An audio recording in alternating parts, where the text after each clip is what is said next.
Hello, it's Miss Heather, piano and voice teacher here at Conservatory of the Ozarks, and I'm here today with Rebecca. So today we're going to talk about hand shape at the piano. We have two joints here, the distal joint and the proximal joint. And we want to keep both joints curved when we play the piano. Can you make a rounded shape like that with your hands? Very good. So when we play piano, this is the shape we want, a round shape. But look at this hand. The distal joint caved in. Ew, that's a squishy knuckle. We don't want to play the piano with squishy knuckles. Yuck. Not that. And here, the proximal joint caved in and we have flat fingers. Ew.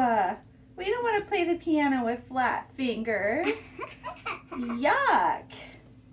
We want to use a rounded hand shape when we play the piano. We want to keep both of the knuckles curved. Very good. We can practice that with our special hand shape balls. It looks a lot like a tennis ball, but it's a special hand shape ball. Can you try putting your hand around this ball like this? Now look at yourself in the camera so you can see what your hand looks like.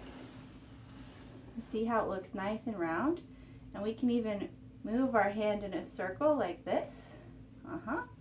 Now watch what I can do. I can pull the ball out without changing my hand shape.